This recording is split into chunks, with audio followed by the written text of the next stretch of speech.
देखिए हम लोग इन्वायरमेंटल इकोलॉजी कंप्लीट कर चुके हैं, तो पहले हम ज्योग्राफी आपको रिवाइज करा दें, क्योंकि ज्योग्राफी जो होता है वो इससे रिलेटेड सब्जेक्ट है, कई चीज़ें आगे रिलेट कर जाएंगी। ठीक है, 3 क्लासेस हम ज्योग्राफी की लेंगे, जिसमें वर्ल्ड और इंडियन तीनों कवर कर देंगे। इंडियन ज्योग्राफी का एक टॉपिक ऐसा है जहाँ से क्वेश्चन पूछा ही जाता है, वो इंट्रोडक्शन जो होता है वहाँ से। कारण क्या होता है, क्योंकि इसमें बहुत से फैक्ट मिल जाते हैं और जनरली वो फैक्ट पूछे जाते हैं। वनडे एग्जाम का तो बहुत फेवरेट टॉपिक है, तो हम लोग कवर कर लेते हैं और हमारे सिलेबस में भी दिया है भारत का परिचय। ठीक है, तो बना लीजिए, आप हेडिंग कर लीजिए ज्योग्राफी। जहाँ समझाने वाला है वहाँ हम थोड़ा समझाएंगे भी, अदरवाइज आप उसे थोड़ा फैक्चुअल डेटा के बेसिस पर देखते जाइए। ठीक, पहला अगर पूछा जाए हमसे कि सबसे पहले भूगोल का अध्ययन किसने किया था, तो इरेटोस्थनीज, या ऐसे एक नाम लिख लीजिए, इसमें 2 फैक्ट लिख देना, इरेटोस्थनीज। इरेटोस्थनीज, ठीक, पहला लिख लीजिए। इसमें भूगोल का अलग विषय के रूप में अध्ययन करने वाला पहला व्यक्ति, भूगोल का अलग विषय के रूप में अध्ययन करने वाला पहला व्यक्ति, इसने भूगोल के लिए ज्योग्राफी का शब्द दिया था। इसने भूगोल के लिए ज्योग्राफी का शब्द दिया था।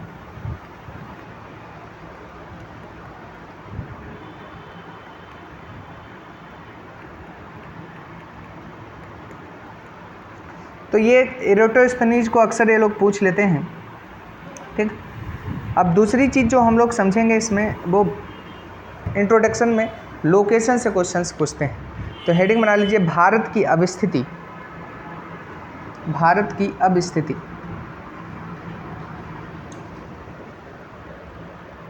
आवाज़ आ रही है सभी को? अच्छा, ठीक है। तो लोकेशन के बारे में अगर हम बात करते हैं तो देखिए ये ग्लोब है। जो ग्लोब हम किससे कहते हैं, अगर कोई संक्षेप में पूछे तो पृथ्वी को जब हम कागज़ पर प्रदर्शित करते हैं तो वो ग्लोब कहलाता है। ठीक, तो इस तरीके से यहाँ पर ये थोड़ा सा चपटा टाइप का है, नीचे भी इस तरीके से। तो पोल्स में यहाँ पर एक लाइन खींची जाती है जिसे हम भूमध्य रेखा कहते हैं। देखिए इस टर्म से परिभाषित होता है कि पृथ्वी के बीच से जाने वाली रेखा कहलाती है भूमध्य रेखा। यह एक लैटिन भाषा का शब्द होता है इक्वेटर। इकोनिक्स शब्द जो होता है उसका मतलब ही होता है कि समान या बराबर। तो जो इक्वल डिवाइड करे उसे हम कह देते हैं ये इक्वेटर। ठीक है, तो ये होता है, और इसके बेसिस पर कहा जाता है इसे नॉर्थ हेमिस्फीयर या उत्तरी गोलार्ध कहा जाता है, और इसे साउथ हेमिस्फीयर कहा जाता है। तो भारत जो है इस हिसाब से जो है नॉर्थ हेमिस्फीयर में है, मीन्स यहाँ कहीं पर है। ठीक, इसी तरीके से एक 0 डिग्री लाइन यहाँ पर होती है, ये डिवाइड करती है इसी मतलब ग्लोब को। यहाँ इसे वेस्टर्न हेमिस्फीयर कह देते हैं और इसे ईस्टर्न हेमिस्फीयर कह देते हैं। तो भारत इसमें पड़ता है। तो हम कहते थे कि भारत की अगर कोई पूछे कि गोलार्धी स्थिति क्या है या हेमिस्फीयर की स्थिति क्या है, तो नॉर्थ ईस्ट बोली जाती है। तो गोलार्ध में आप लिख लीजिए पहला, या हेमिस्फीयर में क्या स्थिति है, तो उत्तर पूर्व या नॉर्थ ईस्ट लिखेंगे, उत्तर पूर्व या नॉर्थ ईस्ट।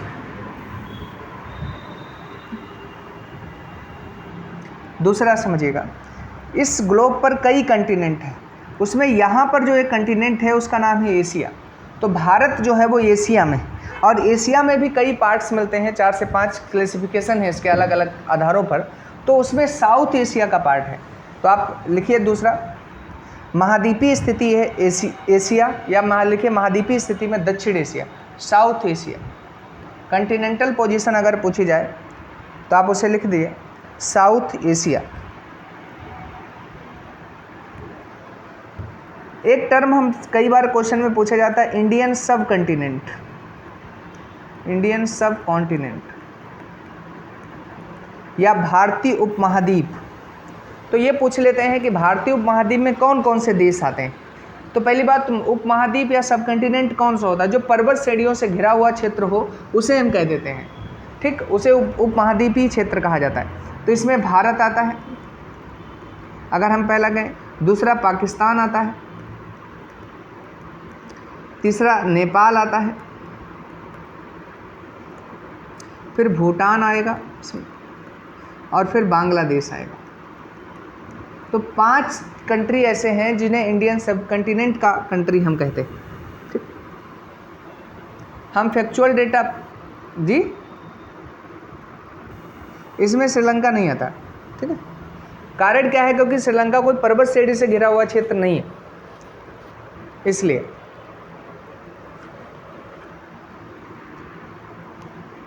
दूसरा समझिए, एक क्वेश्चन कई बार उन्होंने पूछा है कि जैसे भूमध्य, ये हमने बताया ये ग्लोब था, ये आपकी भूमध्य रेखा इक्वेटर थी, इससे जो भारत है कि इसकी भारत की दूरी कितनी, ये डिस्टेंस पूछा करते हैं, तो ये है 876 किलोमीटर। तो फैक्ट लिखेंगे, भारत भूमध्य रेखा से 876 किलोमीटर दूर है, ठीक। India is 876 kilometre away from equator, away from equator. तो 876, ये पॉइंट कई बार उन्होंने पूछा, ठीक। तो हमने ये सिंपल स्थिति आपको बताई, फिर अक्षांशीय देशांतरीय स्थिति हम लोग देखेंगे। दूसरा, नामकरण से क्वेश्चन पूछे जाते हैं, तो नामकरण हम देख लेते हैं कि भारत के नाम कौन कौन से हैं, ठीक। फैक्चुअल टाइप से ऐसे लिखिएगा, क्योंकि पेपर आपको वो करना है। अगर पुराणों में भारत का नाम पूछा जाए तो आप कहेंगे कि भारत है, और फिर पूछ लेते हैं कि कौन से पुराण में, तो वायु पुराण में। जो वायु पुराण है उसमें भारत का नाम, मतलब हमारे देश का नाम भारत मिलता है। किसकी कहानी, राजा दुष्यंत के पुत्र भरत हैं, उनके नाम पर कहा जाता है कि भारत नाम पड़ा था। ऋग्वेद के अनुसार भी हम देखें तो उसमें एक भरत कबीले का जिक्र मिलता है, तो आप ये कह सकते हो कि वायु पुराण और ऋग्वेद में भारत नाम से इसका जिक्र मिलता है। तो दोनों बातें लिख लेना कि भारत कहाँ कहाँ मिलता है, ऋग्वेद और वायु पुराण, आपके लिए इतने इंपॉर्टेंट है। दूसरा, अगर वो पूछ लें कि इंडिया नाम किसने दिया है, तो यूनानियों ने दिया है। यूनानी हम ग्रीक को कहते थे, अगर वो ऑप्शन में यूनानी नहीं होगा तो ग्रीक होगा, ग्रीक।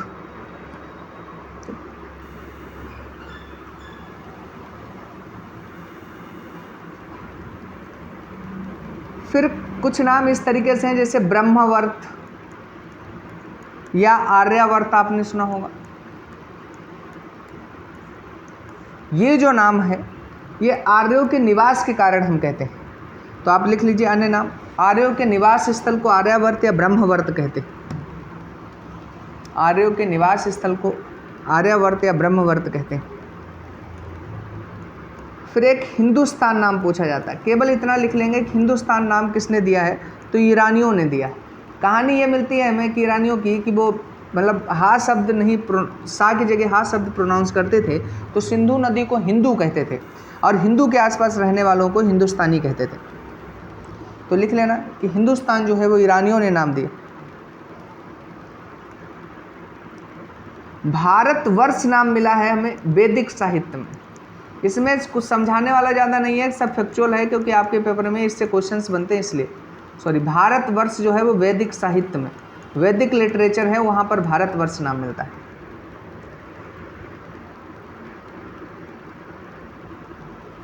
चीनी किसका माइक है जी? पर्सिया ईरानी ही है, ईरान इराक वाला क्षेत्र ही पर्सिया भी कहलाता है, ठीक है, ठीक। अब चीन की जो ग्रंथ हैं उनमें तियानझू कहते हैं, तियानझू चीनी यात्री कहते हैं, ठीक।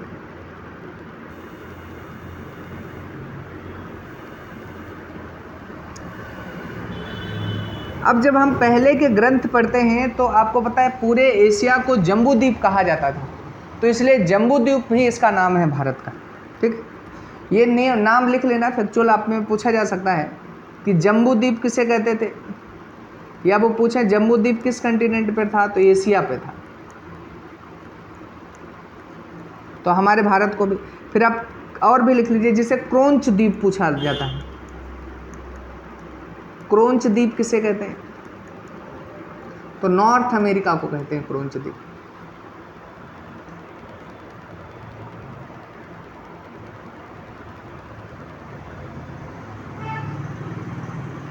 फिर एक पलक्ष द्वीप होता है, पलक्ष द्वीप, द्वीप को आइसलैंड कहते हैं, ठीक है, तो पलक्ष द्वीप साउथ अमेरिका को कहते हैं। एक साक के द्वीप होता है, ये हम यूरोप को कहते हैं। और जी साग के लिखा है, साग के। इस तरीके से बहुत सबको कहते हैं, हमें सब याद नहीं करने, ठीक है, हम मेन पर बात करते हैं। तो हमने नामकरण भी कंप्लीट कर दिया। उसके बाद हेडिंग बना लीजिए भारत का क्षेत्रफल तथा जनसंख्या। भारत का क्षेत्रफल तथा जनसंख्या।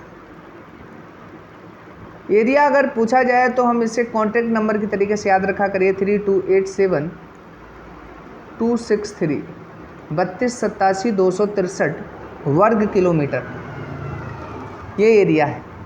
अगर ये परसेंटेज में पूछा जाए तो 2.4% है। अगर पोजीशन में पूछा जाए तो 7th लार्जेस्ट है, 7वां सबसे बड़ा है।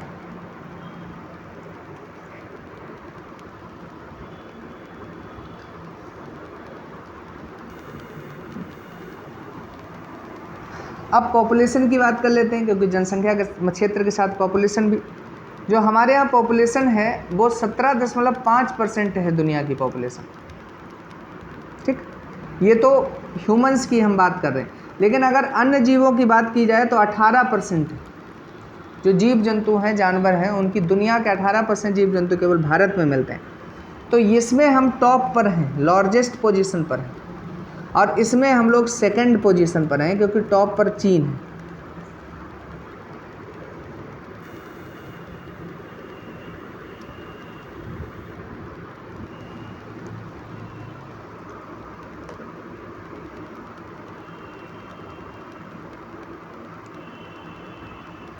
लिख लिया सभी ने? अक्षांशीय देशांतरी विस्तार लिख लीजिए।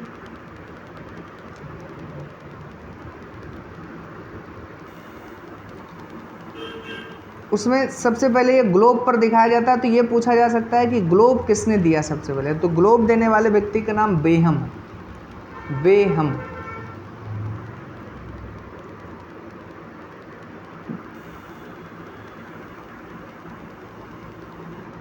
फिर इस ग्लोब पर अब पूछ लेते हैं कि भारत का आकार कैसा है। तो भारत का आकार चतुष्कोणीय है, क्वाड्रिलेटरल बोलेंगे, लिख लेना चतुष्कोणीय।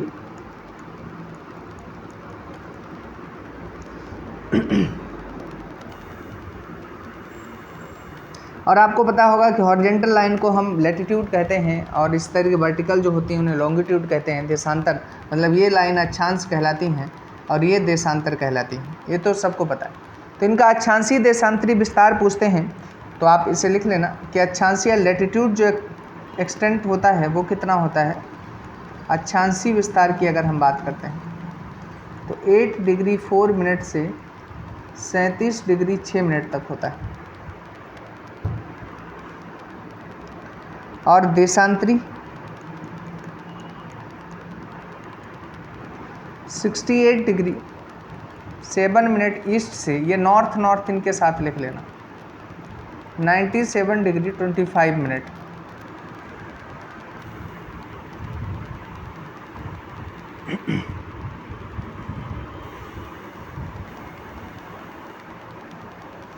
यहीं पर ये भी याद ऐसे करके लिख लीजिए कि सबसे नॉर्थ में कौन सा हमारा पॉइंट है। तो इंदिरा कोल है।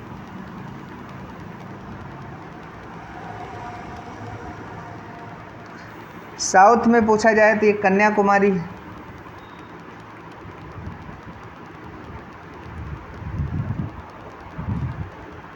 यहाँ पर किबुथु है, किबुथु जो पूर्वी है, ईस्टर्न पॉइंट है।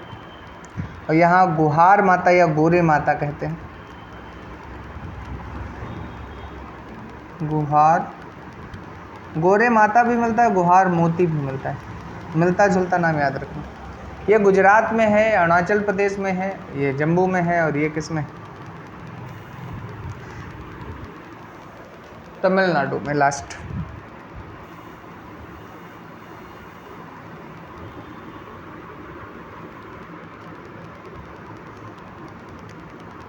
फिर लिखना ना भारत की जलवायु।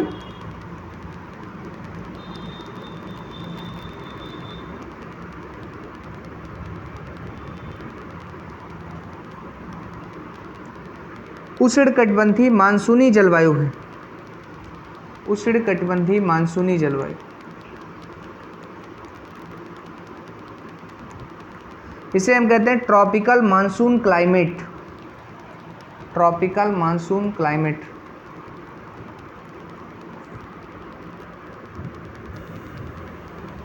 उष्णकटिबंधीय मानसूनी जलवायु।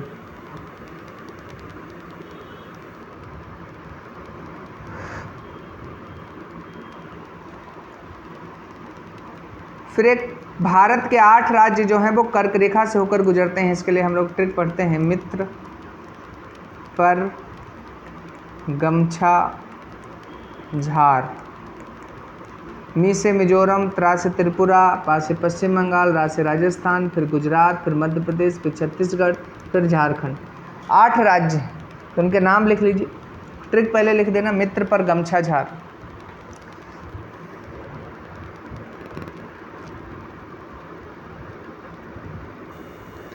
गुजरात, राजस्थान क्रम से लिखा रहे हैं, और राजस्थान के पास लिख देना शॉर्टेस्ट, मतलब सबसे कम क्षेत्र जो कर्क रेखा का इसी से निकला। फिर मध्य प्रदेश, मध्य प्रदेश के सामने लिख देना लॉन्गेस्ट। अगर पूछा जाए सबसे ज़्यादा कर्क रेखा की लंबाई किस राज्य में है उत्तर मतलब भारत के, तो मध्य प्रदेश हो जाएगा। फिर लिखिए छत्तीसगढ़, झारखंड, पश्चिम बंगाल, त्रिपुरा, मिजोरम,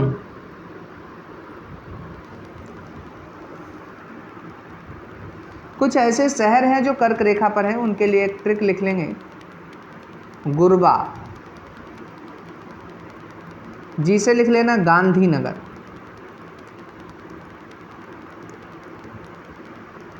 यू से उज्जैन, आर से है रांची, बी से भोपाल, और ये से है अग्रतला।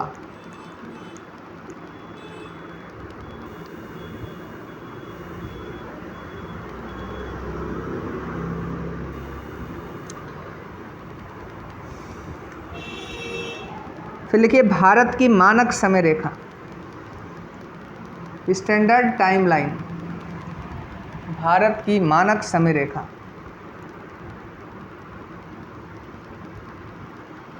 Standard timeline.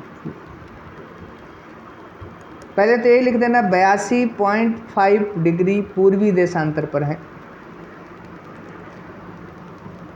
और इसमें भी 5 राज्य हैं। पहला यूपी, दूसरा एमपी, तीसरा छत्तीसगढ़, फिर उड़ीसा, और फिर है आंध्र प्रदेश।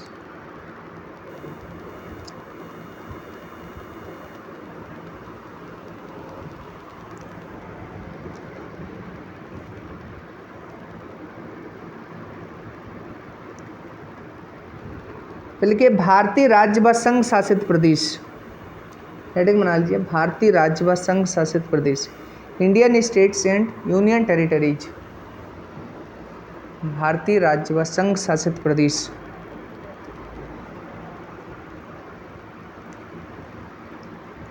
अट्ठाईस राज्य हैं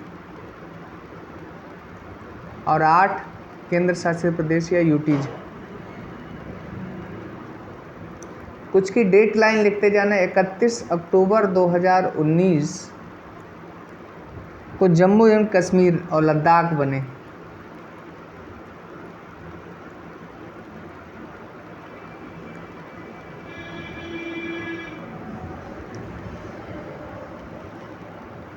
सत्ताईस नवंबर 2019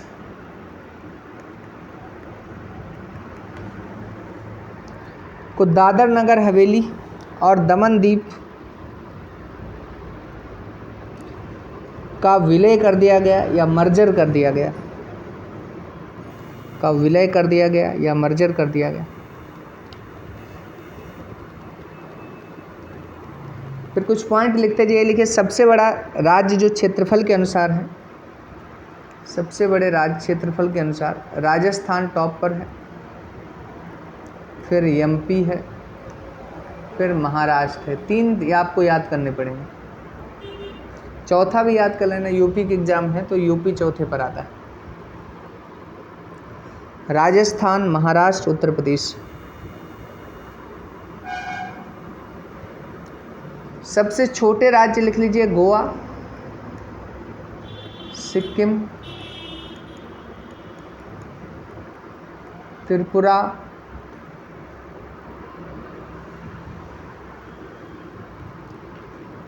केंद्र शासित प्रदेश या यूनियन टेरिटरी में सबसे बड़ा है लद्दाख, और सबसे छोटा है लक्षद्वीप।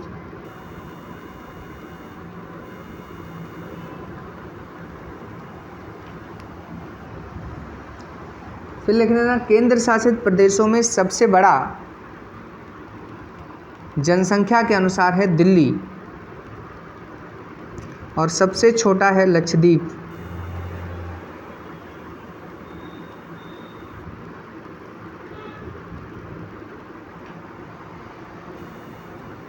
यूनियन टेरिटरी में जो पॉपुलेशन के बेस पे सबसे बड़ा दिल्ली है और सबसे छोटा लक्षद्वीप। ठीक, देखिए 2022 में जो डिस्ट्रिक्ट हैं, पहले तो 2011 की जनगणना के अनुसार 640 थे, वो 773 हो गए थे। और अभी आपने अगर पता हो कि 7 डिस्ट्रिक्ट पश्चिम बंगाल ने और बना दिए। तो अप्रैल 2022 तक तो 773 थे, और अब अगर पूछ दिया जाए तो 780 हो गए। अगर 780 का ऑप्शन है तो वो अटेम्प्ट करिएगा, और नहीं है तो 773 अटेम्प्ट करिएगा।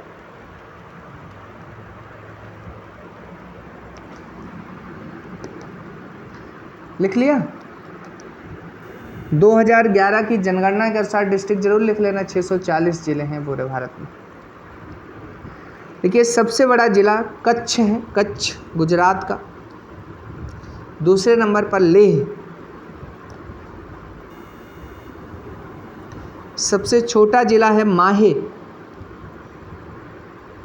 सबसे छोटा जिला है माहे।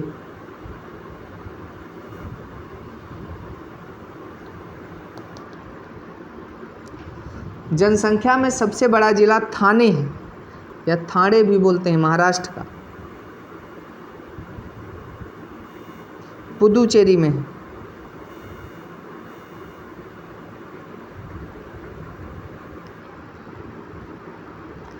तो लिखिए सबसे लंबी अंतर्राष्ट्रीय सीमा राजस्थान बनाता है, सबसे लंबी अंतर्राष्ट्रीय सीमा राजस्थान बनाता है।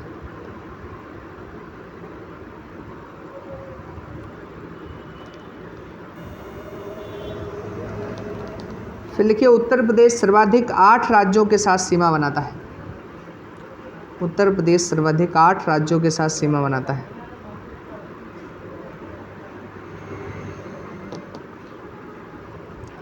एक जिला है वो अक्सर पूछ लेते हैं, सोनभद्र, जो 4 स्टेट की सीमाओं से टच करता है उत्तर प्रदेश का। सोनभद्र लिख लेना। कौन कौन स्टेट टच करता है सोनभद्र? मध्य प्रदेश को, छत्तीसगढ़, झारखंड, बिहार।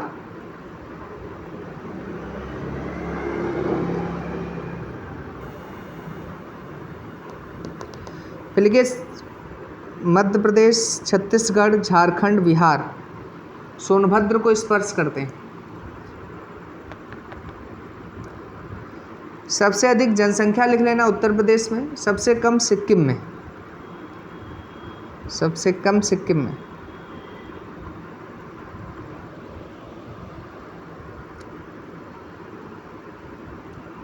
सबसे छोटी अंतर्राष्ट्रीय सीमा नागालैंड की है।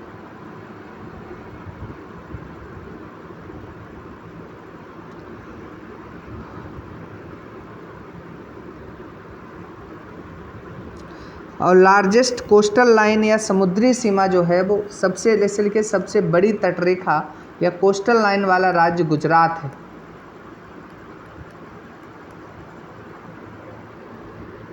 दूसरे नंबर पर आंध्र प्रदेश।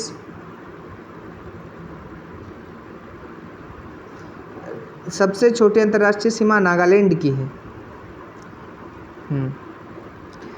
और सबसे बड़ी समुद्री सीमा लिख लीजिए गुजरात। दूसरे नंबर पर आंध्र प्रदेश आता है। सबसे छोटी समुद्री सीमा गोवा की होगी।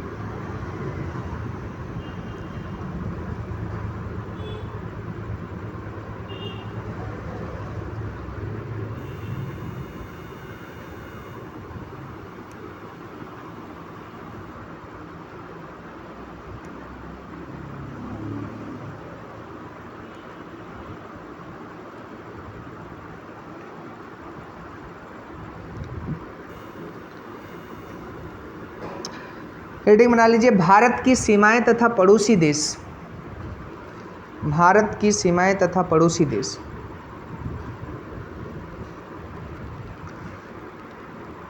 तो अगर हम स्थलीय सीमा की बात करते हैं कि टेरेस्ट्रियल एरिया कितनी है इनकी, स्थलीय सीमा या टेरेस्ट्रियल एरिया 15,200। देखिए कुछ जो ईयर बुक वगैरह आ रही हैं उसमें 15,106 दशमलव समथिंग मिल रहा है, लेकिन ऑप्शंस में यही मिल रहा है 15,200, तो इसलिए वही लिख लीजिए। स्थलीय सीमा 15,200, जलीय सीमा या वाटर बाउंड्री जो है वो 7,516.6, जिसमें मुख्य भूमि या मेनलैंड की 6100 किलोमीटर है। अगर द्वीपों सहित देख लें तो ये आ जाएगी, तो लिख लीजिए जलीय सीमा कुल पूछें तो 7,516.6, 7,516.6 किलोमीटर। और मेनलैंड की बाउंड्री पूछें तो 6100 है, और विद आइसलैंड पूछें तो वही 7,516.6 हो जाएगी। हमारे यहाँ कुछ ऐसे राज्य हैं जिन्हें लैंड लॉक्ड बोला जाता है, भू आवेष्टित बोलते हैं, तो लिख लीजिए लैंड लॉक्ड स्टेट। उनकी संख्या है 5। मध्य प्रदेश,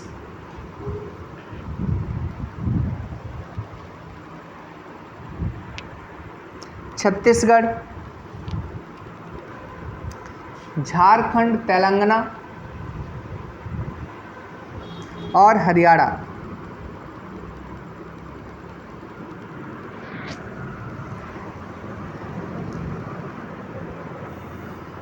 जो मुख्य भूमि मध्य प्रदेश है, छत्तीसगढ़ है, झारखंड है, तेलंगाना है और हरियाणा। लैंड लॉक्ड का मतलब है जिनकी बाउंड्री किसी भी इससे जलीय सीमा से नहीं मिलती।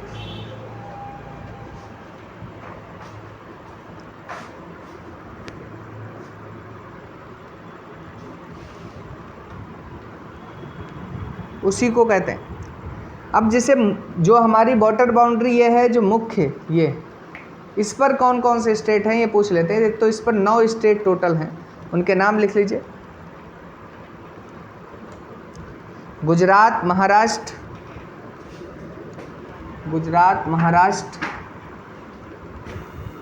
गोवा, कर्नाटक, केरल, तमिलनाडु, आंध्र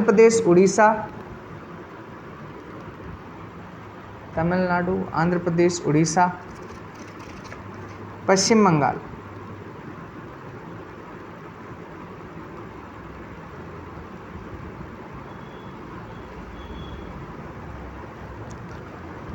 और जो आइसलैंड है वो हमारे यहाँ 2 हैं, आपको पता ही है, अंडमान निकोबार और लक्षद्वीप। अब डाल लीजिए इंटरनेशनल बाउंड्रीज।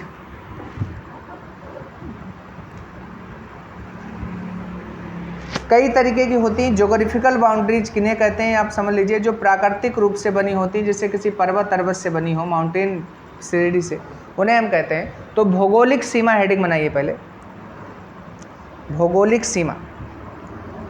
पेपर में एक पूछी जाती है, फ्रांस और स्विट्जरलैंड के बीच में कौन बनाता है, तो जूरा पर्वत बनाता है। देखिए फ्रांस और स्विट्जरलैंड को जूरा पर्वत द्वारा अलग किया जाता है, या जूरा पर्वत इसकी बाउंड्री बनाता है। पायरनीज फ्रांस और स्पेन के मध्य बाउंड्री बनाता है,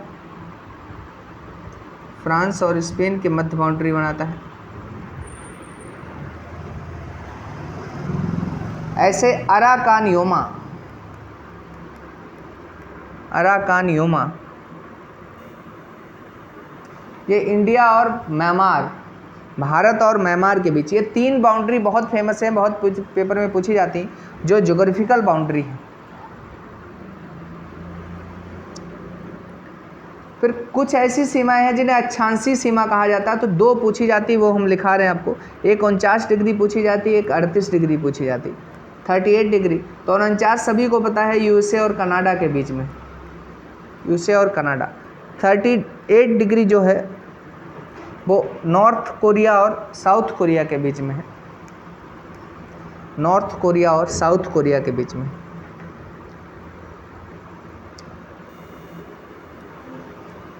और एक सीमा जो होती है जिसे हम कहते हैं अध्यारोपित या सुपर इम्पोज्ड बाउंड्री बोलते हैं, ये ऐसी होती हैं जो कोई ऐसी देश हो जिसने उस पर शासन किया हो और उसके द्वारा जो बाउंड्री बना दी जाए। जैसे भारत पाकिस्तान के बीच में जो रेड क्लिफ खींची गई है वो सुपर इम्पोज्ड बाउंड्री है या अध्यारोपित सीमा है। इसी तरीके से भारत चीन के बीच में मैकमोहन जो खींची गई है वो भी सुपर इम्पोज्ड है। तो लिखिए अध्यारोपित सीमा में 2 लिखिए, रेड क्लिफ भारत और पाकिस्तान, रेड क्लिफ भारत और पाकिस्तान, मैकमोहन भारत और चीन, मैकमोहन भारत और चीन। कुछ बहुत ज़्यादा न्यूज में रहती हैं, जैसे एक द ग्रीन लाइन रहती है न्यूज में, ये पूछी जा सकती है द ग्रीन लाइन, क्योंकि डिस्प्यूटेड है इजराइल और फ़िलिस्तीन के बीच में, इजराइल और फ़िलिस्तीन।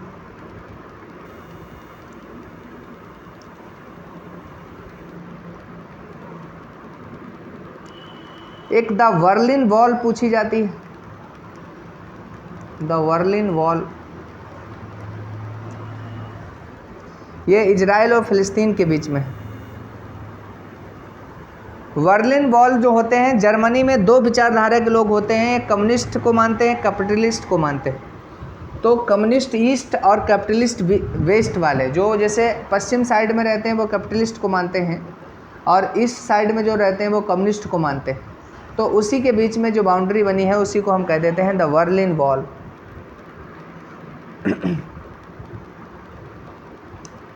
डूरेंट लाइन इंडिया, पाकिस्तान और अफ़गानिस्तान 3 के बीच में, लेकिन अगर ऑप्शन में नहीं है तो आप इंडिया और अफ़गानिस्तान मारेंगे, अटेम्प्ट करेंगे।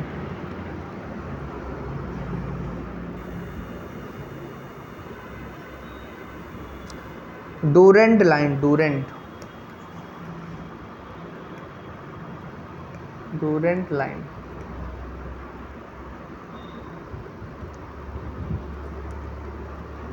एक क्वेश्चन हाल में पूछा गया था कि यूएस और मैक्सिको के बीच में जो लाइन खींची गई है वो कब खींची गई, तो 1848 में खींची गई, 1848।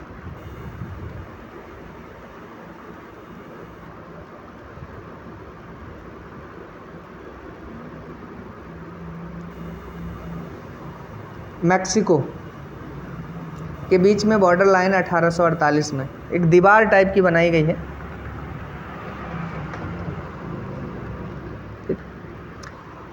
इसमें कई बार ये पूछ लेते हैं, जैसे आपने एक ट्रिक तो सुनी होगी, बचपन में एमबीए किया, बचपन में एमबीए किया। तो इससे सबसे बड़ी बाउंड्री बांग्लादेश के साथ भारत बनाता है, फिर चीन के साथ, फिर पाकिस्तान, फिर नेपाल, फिर म्यांमार, फिर भूटान, फिर अफगानिस्तान, ये हमने सुना। अब इनके 1-2 क्वेश्चंस इसमें ही पूछे जाते हैं, जो वनडे एग्जाम है उनमें उनकी लेंथ पूछ लेते हैं। जैसे बांग्लादेश के साथ 4096 पॉइंट समथिंग है, तो इतना तक याद हो तो ऑप्शन सही हो जाएगा। तो आप लिखिए जा कि भारत के साथ किसकी कितनी लंबी बाउंड्री है, भारत के साथ किसकी कितनी लंबी बाउंड्री है। तो बांग्लादेश के लिखिए 4096 किलोमीटर,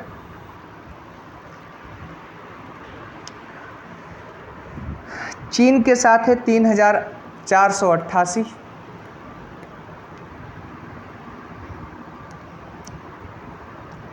पाकिस्तान के साथ है 3323 किलोमीटर,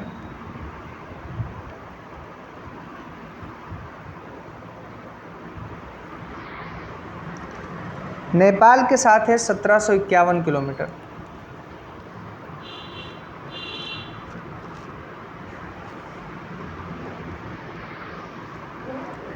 म्यांमार के साथ 1643,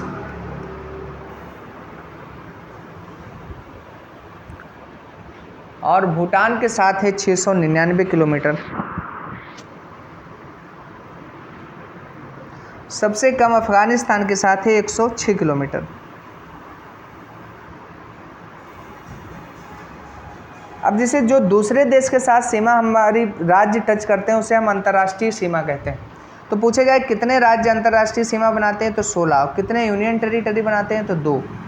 16 राज्य और 2 केंद्र शासित प्रदेश ऐसे हैं जो अंतर्राष्ट्रीय सीमा बनाते हैं। जैसे जम्मू कश्मीर और लद्दाख 2 ऐसे यूनियन टेरिटरी हैं या केंद्र शासित प्रदेश हैं जो अंतर्राष्ट्रीय सीमा बनाते हैं, और 16 राज्य हैं हमारे यहाँ। ठीक, तो आप लिख लीजिए भारत में 16 राज्य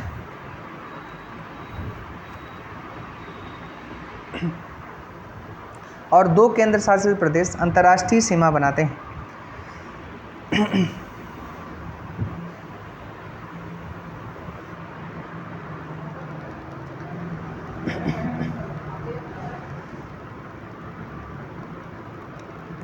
एक आप लोगों ने सुना होगा जीरो रेखा।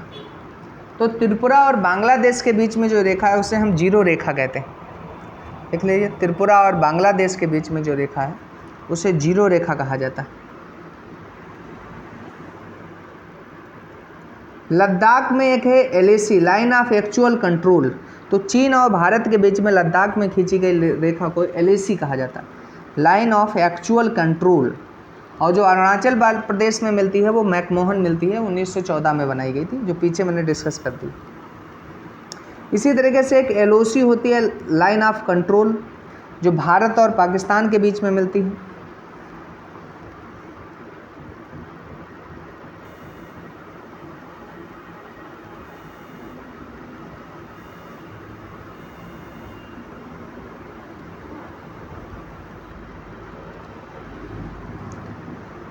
अब ये भी पूछ लेते हैं कभी कभी कि बांग्लादेश के साथ कौन कौन से राज्य सीमा बनाते हैं। तो ये मैप से आप देख लेना, मैप देख लेना और उसे मैप में देखना कि बांग्लादेश के साथ कौन कौन से, तभी ये याद भी होंगी। ऐसे वैसे भी ना रटने वाली हैं, ऐसे याद नहीं होती हैं किसी को।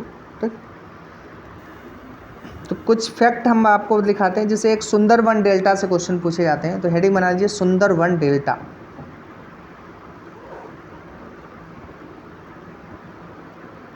देखिए, गंगा ब्रह्मपुत्र नदी द्वारा विश्व का सबसे बड़ा डेल्टा सुंदरबन डेल्टा निर्मित किया जाता है।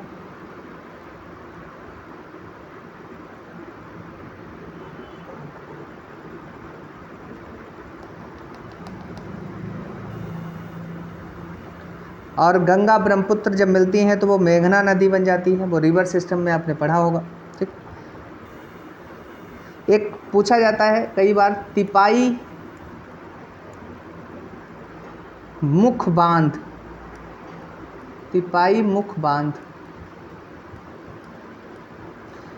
हमसे केवल इतने पूछा जाए कहाँ है, तो लिखिए मणिपुर में स्थित है। और एक नदी जो ब्रह्मपुत्र की सहायक नदी है बराक, उस पर है ये।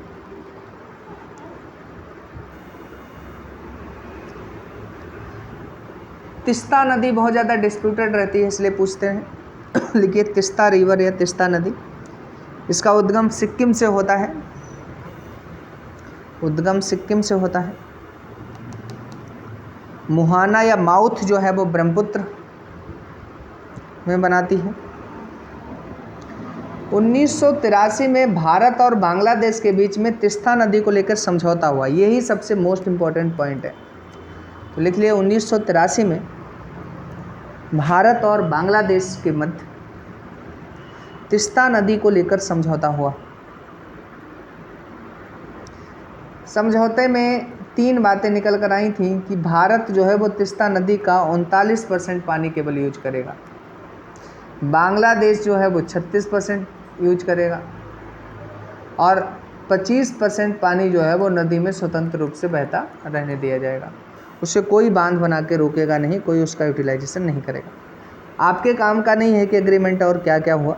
ठीक है, तो इसलिए केवल इतना याद रख लो कि तिस्ता नदी भारत और बांग्लादेश के बीच में 1983 में समझौता हुआ। भारत उसके 39%, बांग्लादेश उसके 36% पानी को यूज कर सकते हैं। बाकी जो शेष पानी है वो नदी में ऐसे ही प्रवाहित होता रहेगा। एक 3 बीघा कॉरिडोर से क्वेश्चन पूछे जाते हैं। 3 बीघा कॉरिडोर,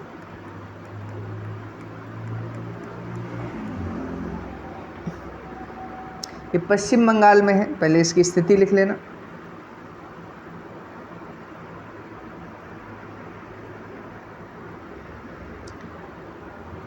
भारत ने 26 जून 1992 को बांग्लादेश को इसे लीज पर दिया है, किराए पे दे रखा है। 26 जून 1992 1992 बांग्लादेश को लीज पर दिया है।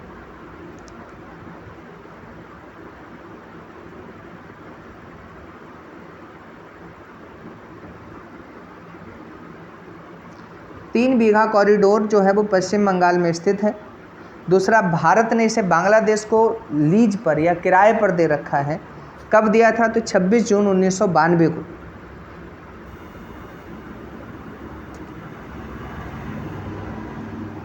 कुछ ट्रेन चलती हैं भारत बांग्लादेश में, वहाँ से क्वेश्चन पूछ लेते हैं। जैसे एक मैत्री एक्सप्रेस चलती है, लिख लेना, मैत्री एक्सप्रेस भारत और बांग्लादेश के बीच में 2008 से चल रही है, कलकत्ता से ढाका के बीच।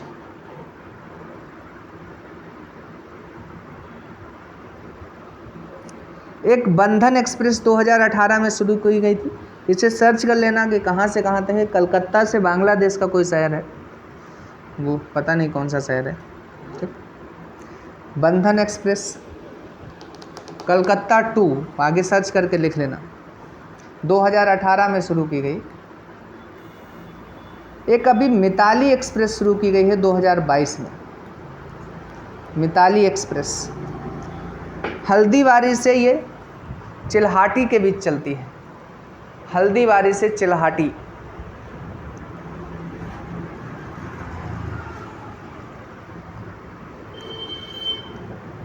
एक है फरक्का बैराज, नहीं फरक्का बैराज,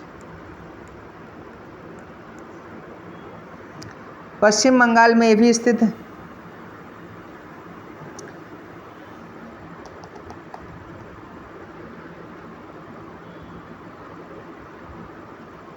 इसका उद्देश्य है कि गंगा नदी का पानी हुगली नदी में हम कैसे पहुंचा दें, और हुगली नदी में पानी की मात्रा को बढ़ाने का प्रयास करता है ये। तो लिखिए, ये प्रोग्राम 21 अप्रैल 1975 को शुरू हुआ था। यही पूछा जा सकता है कब शुरू हुआ और किसके बीच में है। 21 अप्रैल 1975 1975 में शुरू किया गया। इसका उद्देश्य लिखिए, गंगा नदी के पानी को या गंगा नदी के पानी से हुगली नदी में जलापूर्ति को बढ़ाना, हुगली नदी में जलापूर्ति को बढ़ाना।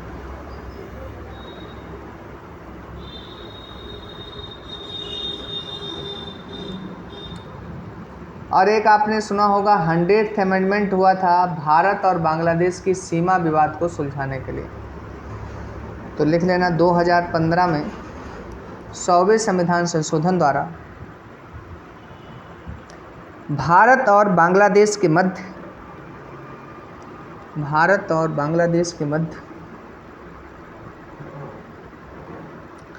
भूमि बॉर्डर विवाद समाप्त किया गया है। भूमि बॉर्डर विवाद समाप्त किया गया है। इसमें 51 इनक्लेव केवल भारत को मिले थे, 101 इनक्लेव चले गए हैं बांग्लादेश में, ठीक है। तो क्रिटिक्स भी होता है इसका, कोई बड़ा काम नहीं है उसको, क्योंकि हमने अधिक क्षेत्र उन्हें सौंपा है और कम लिया है। ये जो समझौता शुरू 1974 में कर दिया था इंदिरा गांधी ने ही, इसलिए, और उस समय बांग्लादेश के प्रधानमंत्री रहमान हुआ करते थे, तो इसलिए इसे इंदिरा रहमान समझौता भी कहा जाता है। ये काफ़ी पॉलिटिक्स में रहता है, और जब ये हो रहा था तब उस समय इंदिरा रहमान खूब चर्चा में था। तो शायद लिख देना, हो सकता है कभी पूछ लें बोलो कि 1974 में ये इंदिरा गांधी, पूरे हमें नाम याद नहीं है उनके राष्ट्रपति का क्या नाम था, तो इसे इतना ही लिखना कि 1974 में इसे इंदिरा रहमान समझौते के नाम से शुरू किया गया था। इंदिरा रहमान के समझौते से शुरू किया गया था।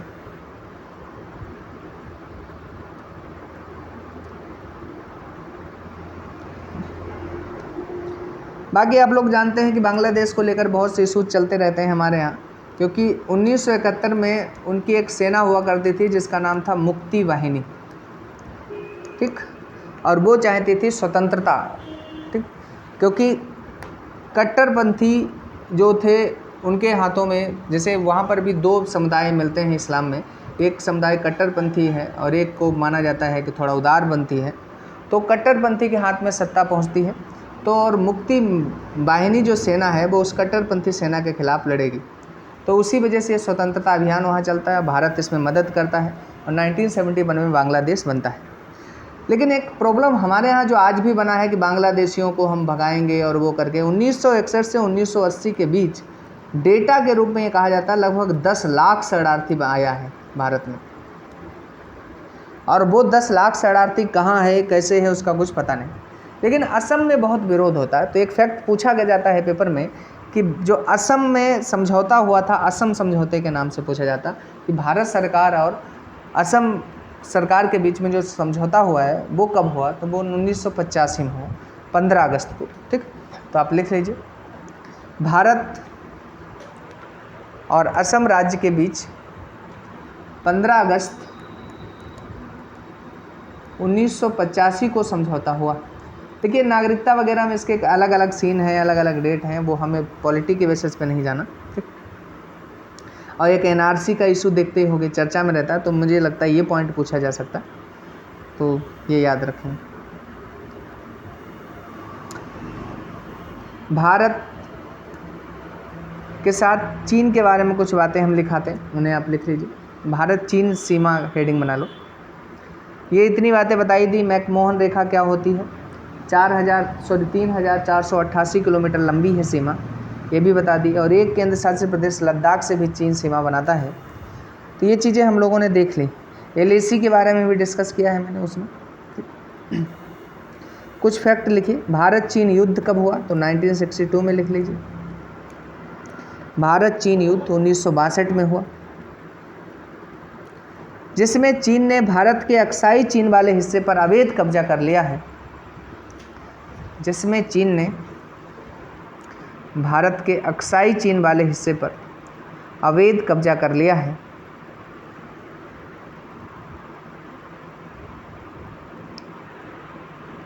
और इसी दौरान एक LAC लाइन खींची गई थी जिसे लाइन ऑफ एक्चुअल कंट्रोल कहते हैं। तो पूछा जाए कि line of control, actual control कब खींची गई? तो 1962 में। फिर लिखिए ब्रह्मपुत्र नदी। देखिए इस पर चीन ने 4 बड़े बांध बनाए हैं। इस पर चीन ने 4 बड़े बांध बनाए हैं।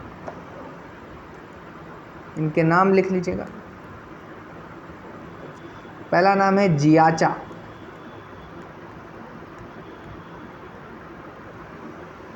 फिर है जांगमू, दूसरा है दागू, फिर है जिएक्सू,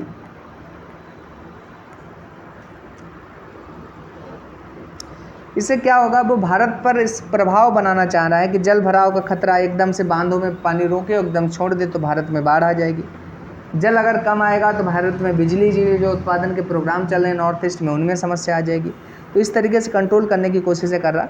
एक डोकलाम विवाद बहुत ज़्यादा अभी 2017 में भी आया था, तो हेडिंग बना लेने डोकलाम विवाद। एक फैक्ट 2 जानने हैं आपको। भूटान की चुम्बी घाटी में स्थित है ये। देखिए भूटान की चुम्बी घाटी में स्थित है ये।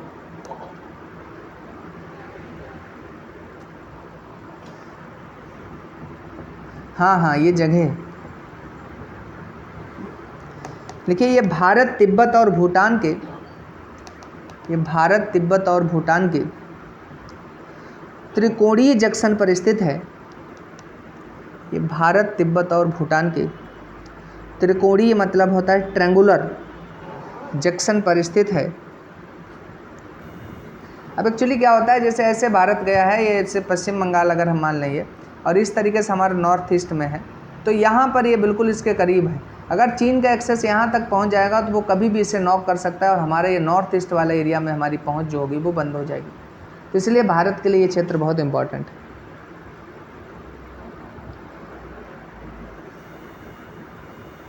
कैलाश मानसरोवर लिख लीजिए। मानसरोवर झील के निकट तिब्बत में स्थित है, जो उत्तराखंड की सीमा से लगभग 100 किलोमीटर दूर है।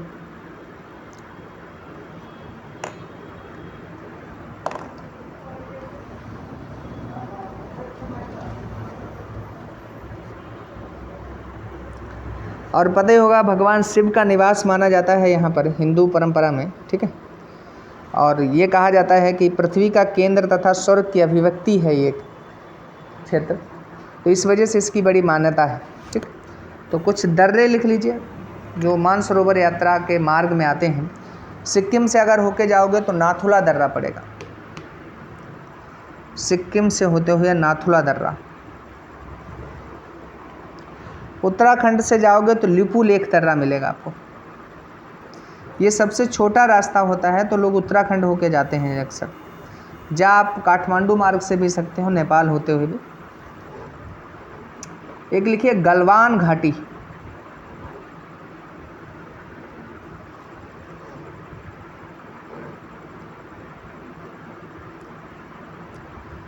ये अक्साई चीन में स्थित है, जो चीन ने कब्जा जिस क्षेत्र को कर रखा है उसमें है। और क्यों चर्चा में आई थी? भारत और चीन के सैनिकों के बीच में एक झड़प सी हो गई थी हल्की फुल्की, तो जिसकी वजह से ये चर्चा में आई थी। तो केवल आपसे लोकेशन पूछी जा सकती है, ये सब न्यूज में रहते हैं पॉइंट जी। गलवान घाटी है, हाँ गलवान, ठीक। अगला लिख लीजिए, अच्छा फिर सब लिख देते हैं। एक ये भी न्यूज में बहुत रहता है, पेंगोंग तासो झील, पेंगोंग तासो झील। इस समय तात्कालिक रूप से यहाँ पे तनाव बना हुआ है, तो इसकी स्थिति लिख लीजिए लद्दाख में है, लद्दाख में ये स्थित है। यहाँ पर इस समय विवाद बना हुआ है, ठीक है। तो आपने सुना होगा विवाद 15.8 पॉइंट, पहले जो पेट्रोलिंग इंडियन की होती थी वो 8 पॉइंट तक होती थी।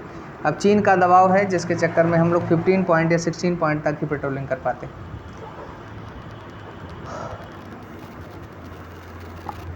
फिर एक चीन के साथ अरुणाचल प्रदेश का विवाद चलता है, वो ये चलता है कि वो लोग अरुणाचल प्रदेश को अपना क्षेत्र बताते हैं, ठीक। तो इसलिए उसे भी आप याद रखें। और उन्होंने जो सैटेलाइट इमेज इस बार दी थी उसमें अरुणाचल प्रदेश को अपने मैप में दिखाया है, मतलब चीन ने अपना क्षेत्र बताया है कि अरुणाचल प्रदेश हमारा क्षेत्र है, इस पर भारत का जो है वो अवैध कब्जा है। एक चीन का ये बहुत पूरे स्टेट उसने बोल दिया है कि ये हमारा। भूटान के भी 4 क्षेत्र वो अपने बताता है, ठीक। एक ये प्रोग्राम इनका बहुत है, इससे क्वेश्चन संभावित है। लिखिए वन बेल्ट वन रोड या वन रूट, ये प्रोग्राम इनका बहुत चलता है। तो लिखिए चीन द्वारा प्रस्तावित संपर्क परियोजना है, पूछा जा सकता है कि क्या है, तो चीन द्वारा प्रस्तावित संपर्क परियोजना है ये।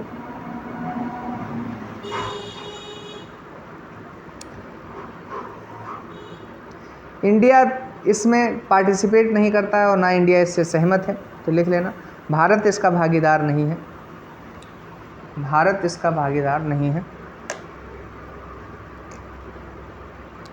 भारत पाकिस्तान सीमा लिख लीजिए, मैंने रेड क्लिफ का जिक्र पहले ही कर दिया है। कुछ मुद्दे हैं जहाँ से क्वेश्चंस बन सकते हैं, या एलओसी का जिक्र कर दिया है, तो एक वहाँ से बन सकता है। आप लिख लीजिए पाक अधिकृत कश्मीर, पाक अधिकृत जिसे पीओके बोलते हैं, पाकिस्तान ऑक्साइज कश्मीर, पाक अधिकृत कश्मीर कब से है इनके पास? ये तो 1947 से कब्जे में है उनके।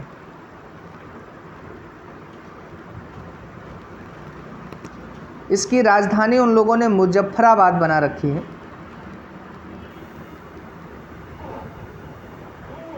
और 2 प्रांत हैं, एक आज़ाद कश्मीर और गिलगित बाल्टिस्तान बोलते हैं। एक इसमें एक हिस्से को वो लोग आज़ाद कश्मीर कहते हैं और एक को कहते हैं गिलगित बाल्टिस्तान।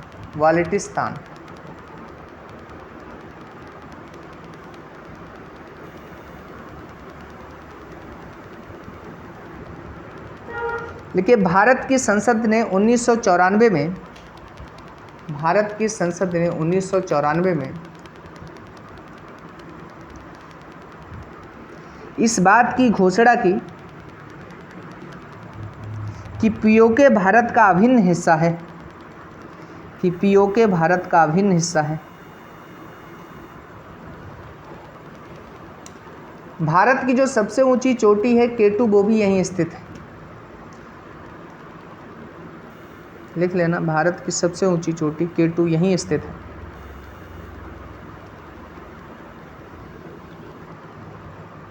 चार बार युद्ध हो चुका है भारत पाकिस्तान के बीच में, तो वो लिख लीजिए। सन कम 1947 में हुआ है, 1965 में हुआ है, 1971 में हुआ है और 1999 में हुआ है। इनसे क्वेश्चन क्या बनेंगे वो आप लिख लीजिए। 47 में LOC का गठन हुआ, भारत ने युद्ध जीता। इसमें हम लोगों ने चलाया था ऑपरेशन जिब्राल्टर।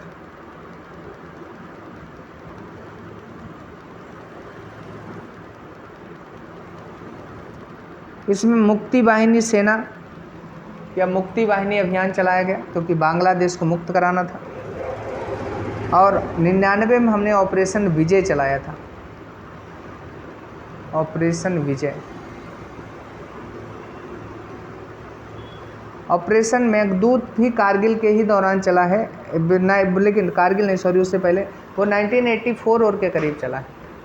उस दौरान भी हमारी कुछ चौकियों पर इन लोगों ने वो कर लिया था, कब्जा कर रखा था। फिर कुछ विवाद हैं कुछ क्षेत्रों को लेकर, जैसे क्रीक क्षेत्र को लेकर विवाद है या सर क्रीक को लेकर। तो विवादित क्षेत्र लिखिए भारत पाकिस्तान के बीच सर क्रीक है। कच्छ का रण भी विवाद में आता है।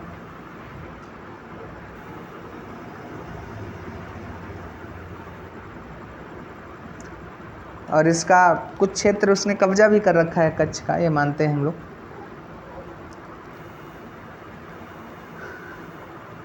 एक लिखिए सियाचिन ग्लेशियर, लद्दाख में स्थित है इस समय ये। और 1984 में इसी को स्वतंत्र कराने के लिए हमने ऑपरेशन मेघदूत चलाया था, 1984 में।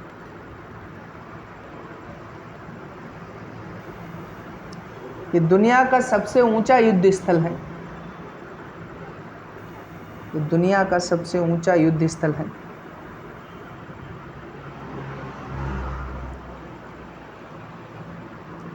अब हेडिंग बना लीजिए सिंधु जल समझौता।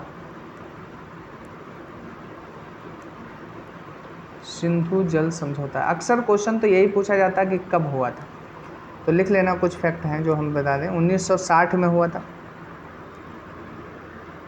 19 सितंबर की डेट थी। उसमें दो भागों में नदियों को बांटा गया है, पूर्वी नदियाँ और एक पश्चिमी नदियाँ। तो पूर्वी नदियों पर अधिकार भारत का है, पश्चिमी पर सामान्यतः पाकिस्तान का। तो लिख लीजिए पूर्वी नदियाँ कौन कौन सी हैं, रावी, ब्यास और सतलज, जिस पर भारत का अधिकार रहेगा। और पश्चिमी नदियाँ जो हैं वो झेलम, चेनाब, सिंधु, झेलम, चेनाब, सिंधु, जिन पर पाकिस्तान का अधिकार रहेगा। अब दूसरा, ये वर्ल्ड बैंक ने समझौता कराया था, ये प्रश्न कई बार पूछा गया है, तो ये भी लिख लेना, विश्व बैंक के अधीन रहकर हुआ था।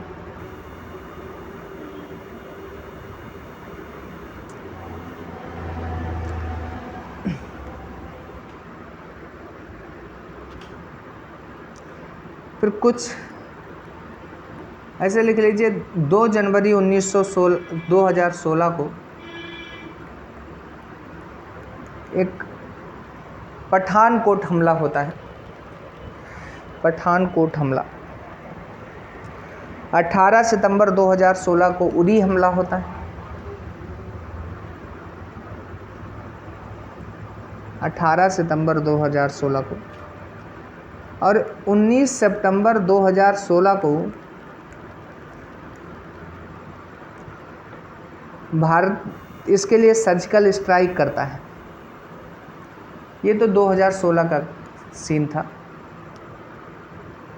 29 सितंबर 2016 को भारत सर्जिकल स्ट्राइक करता है। 2019 में तो आपको पता ही होगा 14 फरवरी को पुलवामा हमला होता है और 26 फरवरी 2019 को भारत सर्जिकल स्ट्राइक करता है।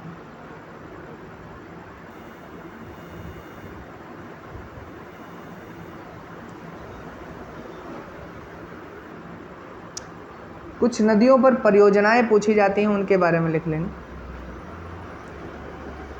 झेलम नदी की दो परियोजनाएं बहुत पूछी जाती हैं, तुलबुल और उरी। पहली परियोजना है तुलबुल, दूसरी है उरी। और किशन गंगा परियोजना एक है जो पूछी गई है, किशन गंगा। ये झेलम नदी की सहायक नदी किशन गंगा पर ही स्थित है। झेलम नदी की सहायक नदी किशन गंगा पर स्थित है। और चेनाब नदी की परियोजनाएं हम तो BDS नाम से याद रखते हैं, आप भी अगर इससे याद रखें। झेलम नदी पर दो हैं, तुलबुल और उरी। किशन गंगा नदी पर ही है, बस पूछा ये जाता है ये किसकी सहायक है, तो किशन गंगा झेलम की सहायक है। चेनाब पर 3 परियोजनाएं हैं जिन्हें BDS नाम से याद रख सकते हो। बी का मतलब होता है बगलिहारी परियोजना, बगलिहारी परियोजना।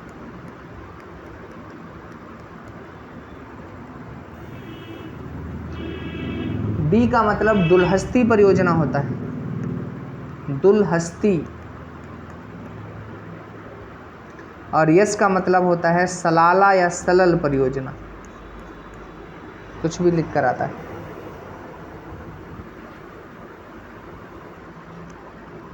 भारत और नेपाल सीमा हेडिंग बना लीजिए।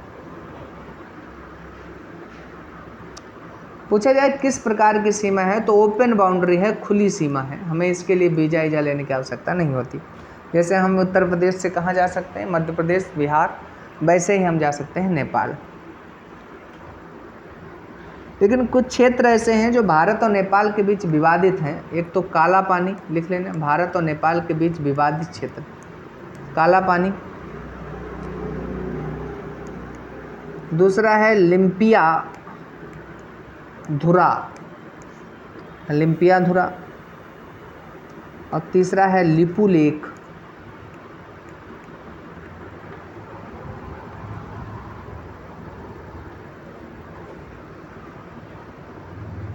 ये 3 जो क्षेत्र हैं वो विवादित रहते हैं अक्सर। इन पर संप्रभुता को लेकर ये भारत में हैं और इन पर नेपाल अपना दावा कहता।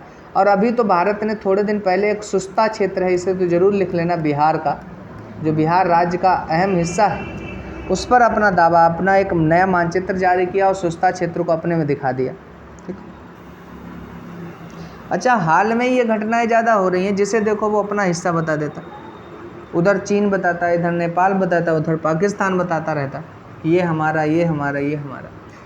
पाकिस्तान ने, आपको पता होना चाहिए, मिलिट्री एक्शन नहीं लिया था, लेकिन वो चीन दबाव बना रहा था, तो लग रहा था कि मिलिट्री एक्शन एक बार नहीं लिया नेपाल ने।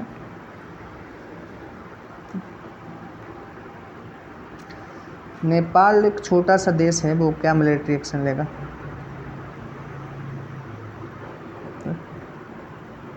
हाँ, एक सुगोली संधि हुई है।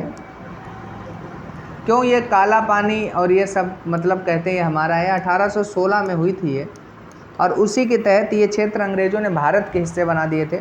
लेकिन वो कहते वो तो संधि अंग्रेज़ों ने की थी। तो पूछा जा सकता है कि किस संधि को लेकर विवाद है, जिसमें काला पानी, एक लिम्पिया धुरा और ये लिपुलेख वाले क्षेत्र हैं।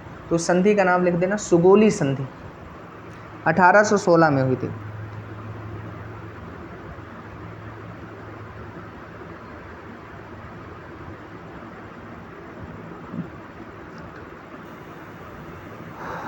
और इस संधि में अंग्रेज़ों ने इन्हें नेपाल का अभिन्न अंग मान लिया था, ये भी लिख देना। इस संधि में अंग्रेज़ों ने इन्हें नेपाल का अभिन्न अंग माना था। नेपाल का, लेकिन कब्जे में ये क्षेत्र हमारे हैं। ठीक। फिर भारत म्यांमार सीमा को लेकर कुछ इशू चलते हैं उनके बारे में।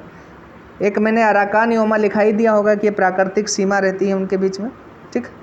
आतंकवाद और मानव तस्करी और उग्रवाद ये सब बहुत ज़्यादा हॉबी रहता है। तो कई चीज़ें, तो कुछ चीज़ें म्यांमार के बारे में लिखिए। इसका पुराना नाम बर्मा है, बर्मा, ये पूछा गया है कई बार। बर्मा हमारे यहाँ का अंतिम बादशाह इनके यहाँ ही रखा गया था। तो देख लेना, भारत शासन अधिनियम 1935 से 1937 में म्यांमार को भारत से अलग किया गया। भारत शासन अधिनियम 1935 से 1937 में म्यांमार को भारत से अलग किया गया। मेन अगर इनमें सन चुनना पड़ जाए तो 1937 चुन देना, अधिनियम 1935 का। 1935 से 37 का ऑप्शन हो तो ये अटेम्प्ट करेंगे, और एग्जैक्ट अगर सन 1 चुनना हो तो अधिनियम 1935 का है, और एग्जैक्ट जब सेपरेशन होता है तब ईयर चल रहा होता है 1937। तो एक्ट पूछे तो 1935 और ईयर पूछे तो 1937। क्लियर है? अब लिख लो, इसे दक्षिण पूर्वी एशिया का प्रवेश द्वार कहते हैं, या एशिया का द्वार कहा जाता है। दक्षिण पूर्वी एशिया का द्वार कहा जाता है।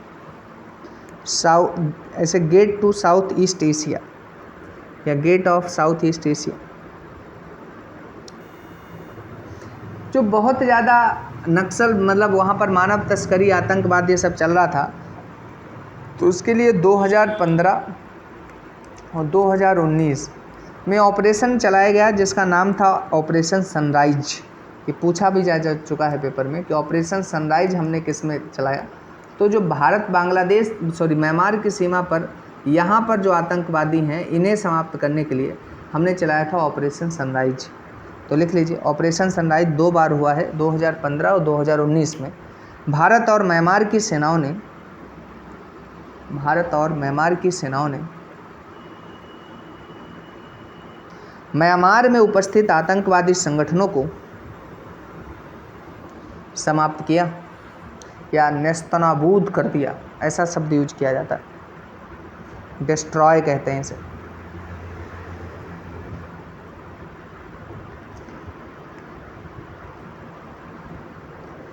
इस समय तो सेना तंत्र चल रहा है। जो था मेन, जो पॉलिटिकल लीडर थी, महिला थी, उन्हें तो जेल में उठा के डाल दिया गया है। उनके कुछ जो समर्थक हैं, जब वो आंदोलन करते हैं तो उन्हें भी उठा के डाल दिया जाता है। इस समय सैन्य तंत्र चल रहा है म्यांमार में।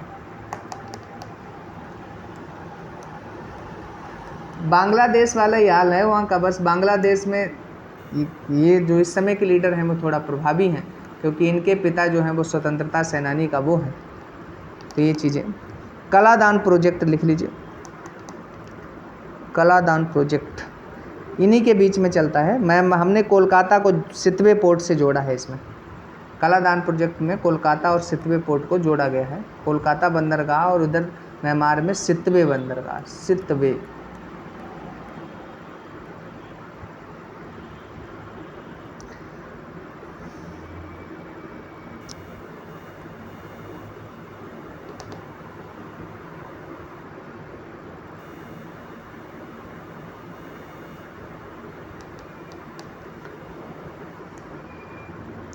बाकी आप जानते हैं कि अनक्लोज समझौता होता है। जो अनक्लोज कब हुआ था यही लिख लो पहले। Unclose,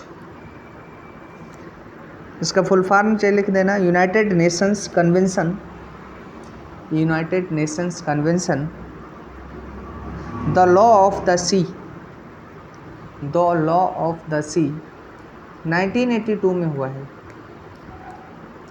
the law of the sea, इसमें कई क्षेत्र जो हैं वो परिभाषित किए जाते हैं। थोड़ा समझ लीजिए। जैसे ये मान लेते हैं भारत की बाउंड्री जलीय सीमा है, और इस जलीय सीमा से ये ऐसा तो हो नहीं कि एकदम इस तरीके से होगी, ये कटी फिटी होगी ऐसे ऐसे ऐसे। तो इन बाहरी बिंदुओं को मिलाने से जो रेखा खींची जाती है इसे कहते हैं वो आधार रेखा। इसे कहा जाता है बेस लाइन या आधार रेखा। इसके जो अंदर ये पानी जो आता है, ये जो बचता है, ये पानी, ये वाला, ये आंतरिक जल कहलाता है। ऐसे बना दीजिएगा और इसमें लिख दो, इसे आंतरिक जल कहते हैं। फिर इस रेखा से 12 नॉटिकल मील तक की दूरी को प्रादेशिक क्षेत्र कहते हैं, प्रादेशिक क्षेत्र या टेरिटोरियल एरिया कहते हैं। 12 नॉटिकल मील। और इसी रेखा से 24 नॉटिकल मील तक के क्षेत्र को कंटिजियस जोन कहते हैं, संलग्न क्षेत्र। और इसी रेखा से अगर हम 200 नॉटिकल मील तक जाएं तो इसे EEZ कहते हैं, इकोनॉमिक एक्सक्लूसिव जोन। और उसके बाद मिलता है हमें हाई सी, हाई सी, उच्च सागर कहते हैं।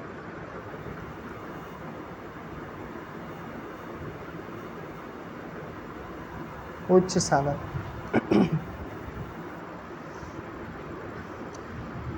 तो पॉइंट बना बना के लिख लीजिए। पहला आंतरिक जल या इंटरनल वाटर लिखिए। लिखिए स्थलीय भाग और आधार रेखा के मध्य का सागरीय जल। स्थलीय भाग और आधार रेखा बोलते हैं land ward side and base line के बीच का एरिया, ये बेस लाइन कहलाती है। और इसे स्थलीय क्षेत्र को इंग्लिश में लैंड वार्ड लाइन बोलते हैं।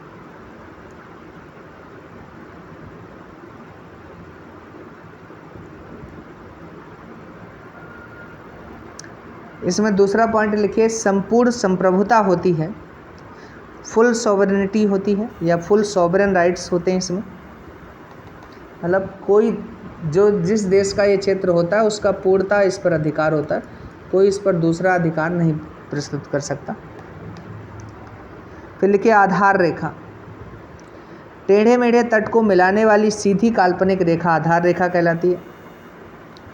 टेढ़े मेढ़े तट को मिलाने वाली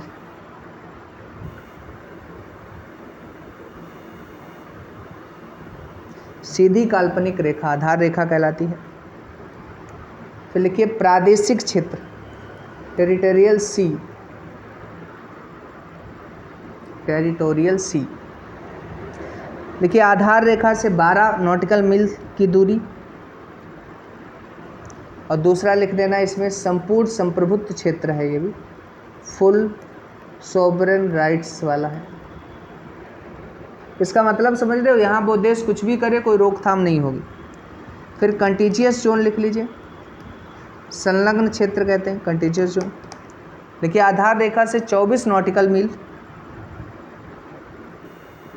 अब इसमें पूछा जाता है इसमें क्या क्या कर सकते हो, तो लिख लेना। कर वसूल सकते हैं, स्वच्छता, कोई दूसरा देश इसके अंतर्गत कानूनों का उल्लंघन नहीं कर सकता है। जैसे अगर भारत का ये क्षेत्र कंटिजियस जोन है तो भारत के कानून यहाँ लागू होंगे। भारत के कानूनों का उल्लंघन कोई दूसरे देश का शिप आकर यहाँ नहीं कर सकता। फिर लिखिए EEZ, आर्थिक अन्यन क्षेत्र, इकोनॉमिक एक्सक्लूसिव जोन।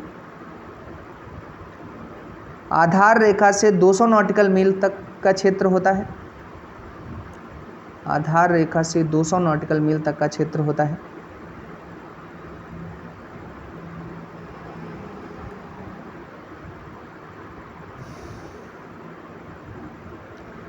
इसमें सभी प्राकृतिक संसाधनों की खोज,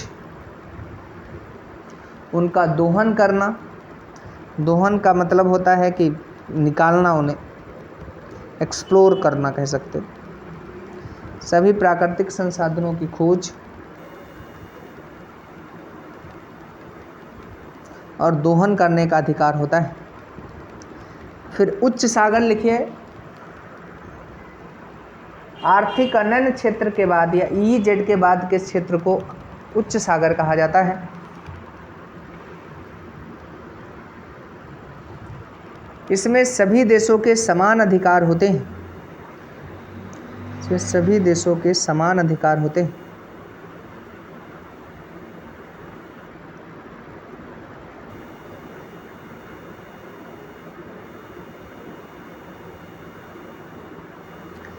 फिर लिखिए भारत और श्रीलंका के बीच, पहला तो हमें पता है कोई स्थलीय सीमा नहीं मिलती, जलीय सीमा मिलती है। तो लिखिए जलीय सीमा मिलती है। और एक संधि बहुत पूछी जाती है, किन दो देशों के बीच में है? पाक जल संधि या पाक स्ट्रेट। तो इसे लिख देना, भारत और श्रीलंका के बीच में है।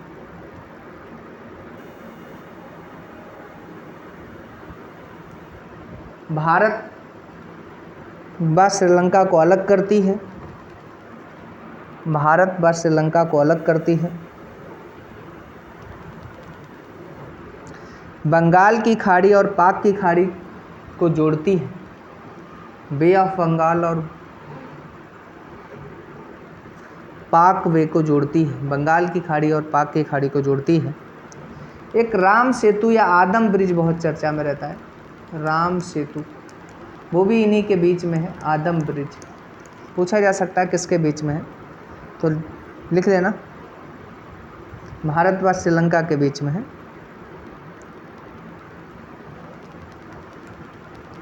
विवाद किन दो क्षेत्रों को लेकर? एक तो मछुआरों को लेकर विवाद रहता है, इनके मछुआरे उनके क्षेत्र में पहुंच जाते हैं, उनके मछुआरे उनके क्षेत्र में।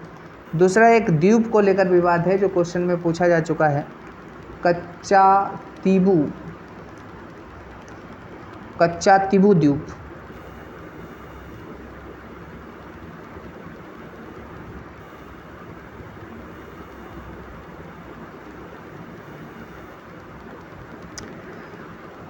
अब बाकी आपको नहीं लिखना है, इसे लिख लीजिए कौन किसे अलग करता है। 8 डिग्री चैनल लिख लीजिए, मालदीव व मिनिकॉय के मध्य है। 8 डिग्री चैनल मालदीव और मिनिकॉय के मध्य है। 9 डिग्री चैनल लक्षद्वीप और मिनिकॉय के मध्य है। 9 डिग्री चैनल लक्षद्वीप और मिनिकॉय के मध्य है। 10 डिग्री चैनल छोटा अंडमान व कार निकोबार के मध्य है, छोटा अंडमान व कार निकोबार के मध्य है।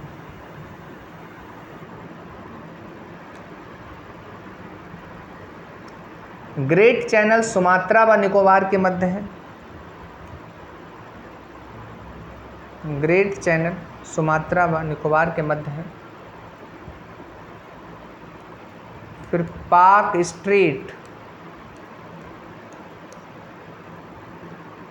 तमिलनाडु व श्रीलंका के मध्य है, अभी लिखाया है हमने।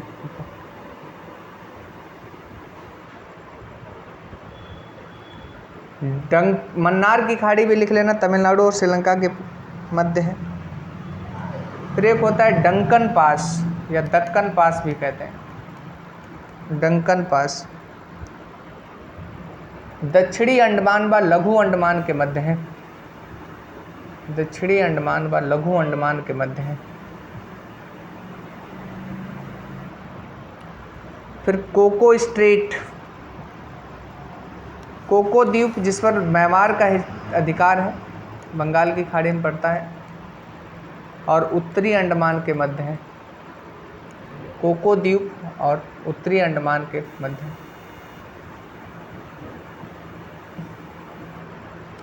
लक्षद्वीप सागर जी कोको द्वीप जो म्यांमार का अधिकार है इस पर, ये हालांकि भारत ने ही दान किया था म्यांमार को, लेकिन अब म्यांमार इस पर बहुत गलतियां कर रहा है। चीन को उसने लीज पर दे दिया है, चीन ने यहाँ पर अपना वो लगा रखा है, तो वो भारत की बाउंड्री पर नज़र रख सकता है, तो इसी को लेकर विवाद चला करता है थोड़ा। फिर लिखे लक्षद्वीप सागर, लक्षद्वीप व मालाबार के तट के मध्य है। कुछ ऐसे फैक्ट लिखिए, पूछा जाए भारत की उत्पत्ति किससे हुई, तो गोंडवाना लैंड से हुई, गोंडवाना लैंड। ये मैंने सब चीज़ें समझाई भी हैं आपको, जिस लोगों ने क्लास की।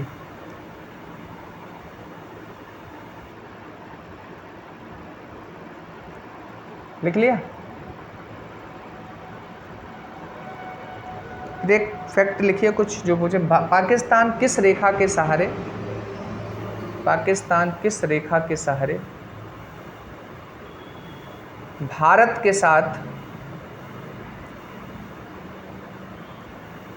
या कच्छ रन का बंटवारा चाहता है,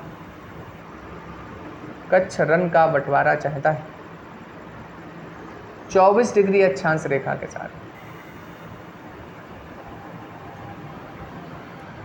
फिर ये पूछा जाता है कि रेडक्लिफ पर्टिकुलर किस डेट को बनाई गई थी। तो रेडक्लिफ बनाई गई है 17 अगस्त को। हम लोग स्वतंत्र 15 को हुए हैं, लेकिन रेडक्लिफ का फॉर्मेशन 17 अगस्त 1947 को हुआ था। लिख देना, रेडक्लिफ जो है वो 17 अगस्त 1947 को।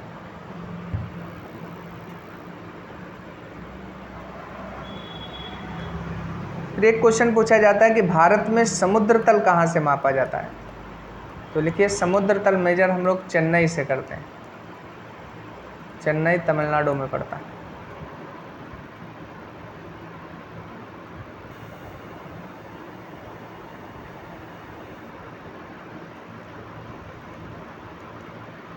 तो लिखिए, भारत की सर्वाधिक लंबी जलीय अंतर्राष्ट्रीय सीमा किस देश के साथ है। भारत की सबसे लंबी जलीय अंतर्राष्ट्रीय सीमा किस देश के साथ है। बांग्लादेश के साथ।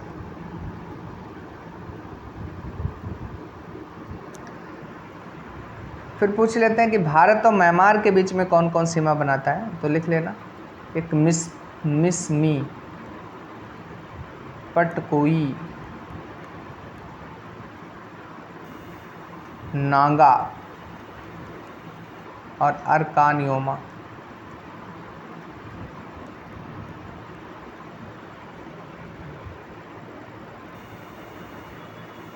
हाँ, अलग अलग पहाड़ियाँ हैं, ये भारत म्यांमार के बीच में सीमा बनाती हैं।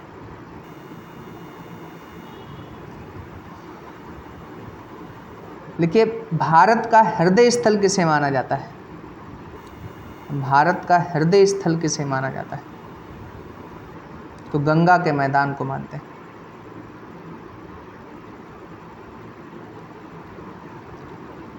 तो लिखिए, भारत का कौन सा स्थान 3 सागरों का संगम कहलाता है। थोड़ा तेजी से लिखेंगे। भारत का कौन सा स्थान 3 सागरों का संगम कहलाता है।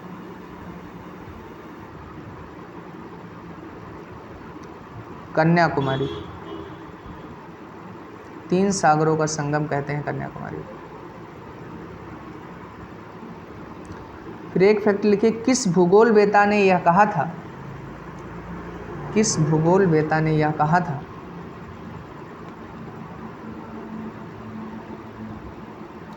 कि भारत को महाद्वीप कहने का उतना ही अधिकार है जितना यूरोप को है। कि भारत को महाद्वीप कहलाने का उतना ही अधिकार है जितना यूरोप को है। जॉर्ज बी केसी।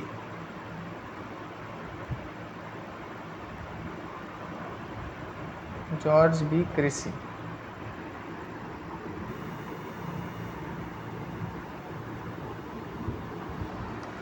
एक क्वेश्चन पूछा जाता है कि मरकत द्वीप किसे कहते हैं। मरकत, अंडमान द्वीप को कहते हैं मरकत द्वीप।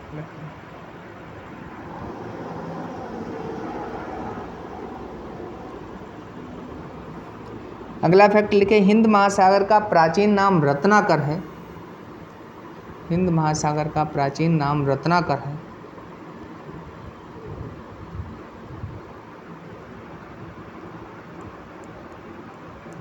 एक ये पूछ लेते हैं, सोमबेरु ब्रेरू चैनल किसके बीच में है। सोमब्रेरू चैनल लिटिल निकोबार और कार निकोबार के बीच है।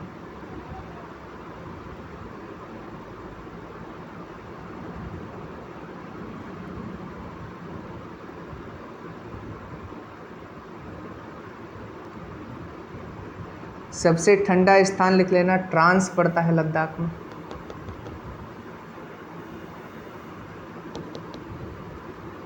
भारत का सबसे गर्म स्थान बीकानेर है। भारत के ही सब कुछ लिखा रहे, अभी विश्व में नहीं जाएंगे।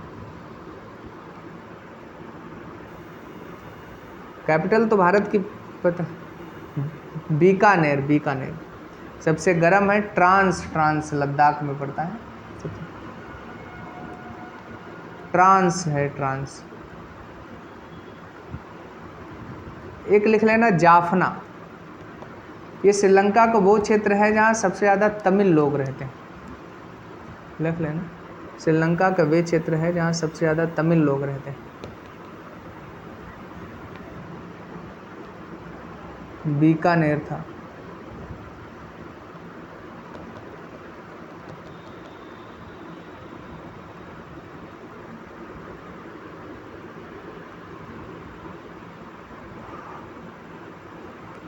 लिख लिए?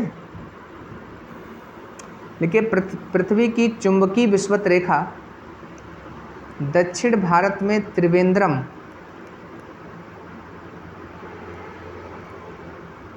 से गुजरती है। दक्षिण भारत में त्रिवेंद्रम से गुजरती है।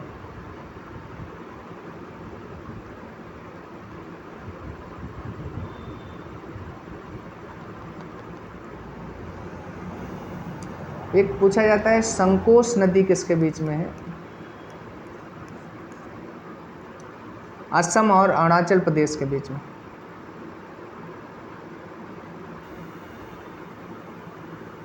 संकोश नदी असम और अरुणाचल प्रदेश के बीच में।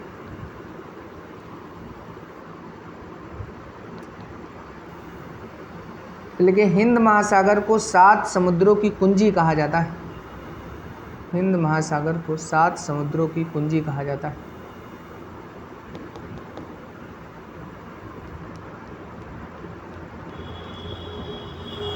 एक फैक्ट लिखो, भारत का सबसे ऊंचा बांध टिहरी बांध भागीरथी नदी पर उत्तराखंड में पड़ता है। टिहरी बांध।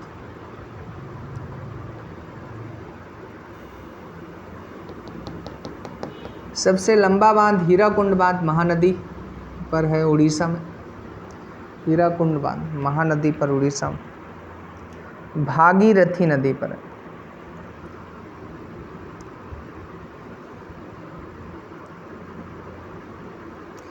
सांभर झील तो पता ही होगा, सबसे बड़ी भारत की खारे पानी की झील है सांभर। सबसे लंबा बीच मरीन बीच है चेन्नई का। सबसे लंबा बीच मरीन बीच है चेन्नई का।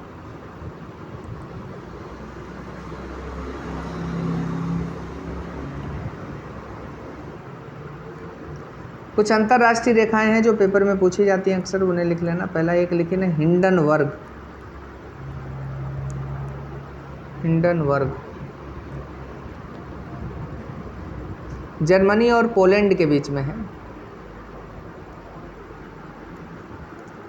फिर है मेन रहीन।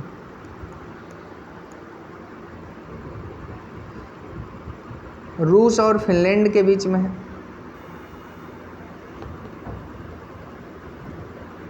एक मैगी नॉट पूछ लेते हैं, मैगी नॉट।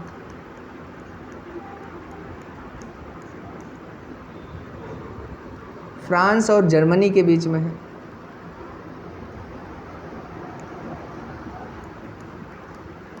एक 17वीं समांतर रेखा या 17th पैरेलल लाइन पूछते हैं। यह उत्तरी और दक्षिणी वियतनाम के बीच में।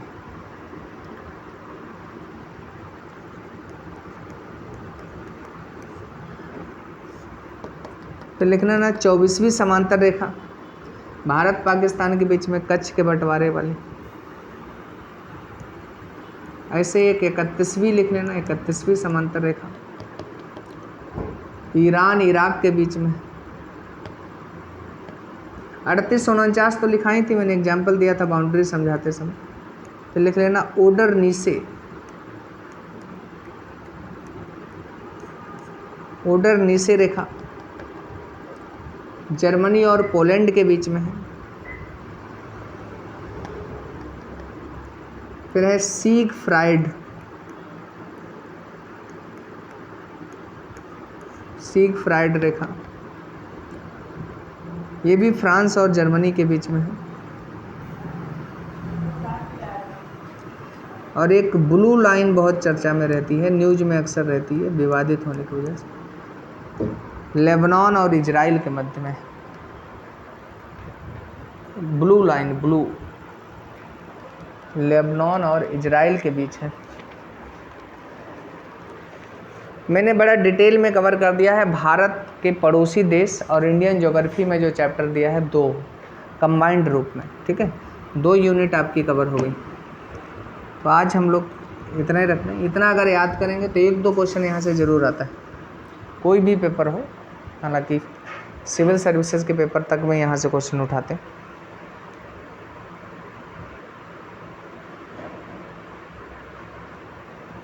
तो नोट कर लिया सभी ने? ठीक है, आप इसी को पढ़िए और आराम से सो जाइए। बाकी लोगों का भी ख्याल रखिए, ठीक है।